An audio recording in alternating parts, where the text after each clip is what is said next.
welcome to Agents of Change. Da-da-da-da! So, this is Arthur Carmazzi coming to you live from Avalon in Bali. And so, what is the perfect team? That is what today's topic is, and more importantly, how do we create the perfect team? Well, first of all, March of 2014, we did a study that basically took into account emotional gratification of individuals as well as their colored brain. And we found something very, very interesting. We found out that in some cases, you can have a medium performing team, and you take one medium performing person and you put them into this team, and you have a super performing team. We also found that you have a high-performing team and you have a high-performing individual. And when you put that person into this team, you have a lower-performing team. Okay? So, is it that you can just take a whole bunch of super performers, put them together, and create a great team? Wrong answer. So, what we want to do is we want to create a mix. In fact, it has to be the right mix depending on what kind of team you've got. So first of all, in case you're not really familiar with colored brain, and if you're not, go to coloredbrain.com and learn all about it, because I'm not really going to cover that here today. So let's just look at the basic 4 colored brain colors.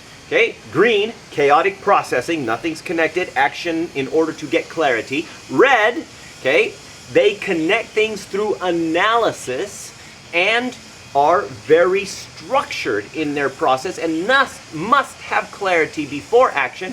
Then purples, everything is connected through absolute details, information, everything is connected. And so therefore they get clarity through massive amounts of information. And of course, the blue brains, where everything is connected through this kind of like feeling about stuff, just kind of like it feels right. And so these people are very intuitive in their processing. So then you have the 8 emotional drives. First, you've got the emotional drive for love and belonging. We want to be around people. We enjoy the company of people. We feed off the energy of people. Or you also have the emotional drive for security and control. You need to be in control. You need to be, to be certain of what is going to happen. Then you have the emotional drive of diversity. You want change. You want things to basically change. You want to be around different things. And then you've got emotional drive for achievement. You want to finish things. The emotional drive for significance and recognition. You want to feel important. The emotional drive for personal growth and development, where you want to personally grow. And of course, excellence. And the emotional drive for contribution and a sense of responsibility for humanity in general. So, what happens when you identify the emotional drives of certain individuals is that you're literally able to classify how this person is going to work together with this person. So, for example, one of the things that we found is that the emotional drive for achievement and the emotional drive for recognition and significance basically translates to ambition. And when you are ambitious, basically you can get stuff done. So what happens when you have one person in a team that has a high emotional drive for achievement and recognition and significance? Will the team be successful? Well, it has more potential, let's just say that. But that person, depending on what else they have, if they have a high emotional drive for security and control, well, it may not work out so well because that person's going to try to control everything. And especially if they have a high emotional drive for excellence, oh my gosh, then they're going to be like, this has got to be like this, and this has got to be like this, and I've got to have this control, and they have this significance, and I'm right. So potentially you're going to have a poor leader in a team.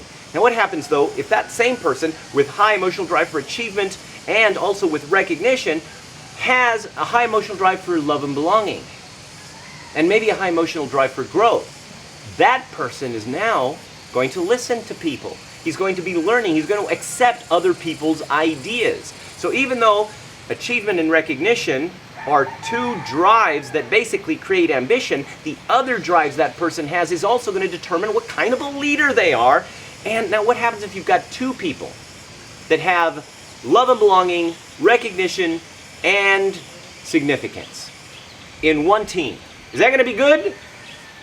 In our study, yes, it works out fine. They actually feed off each other and they work together to actually get the team together. But here's what happens when you put a third one in. They end up arguing. Okay, I told you several times that leadership identity is something more than that. You don't agree with me. Never. Are you guys arguing? No. Kind of. Yes. Okay, big hug.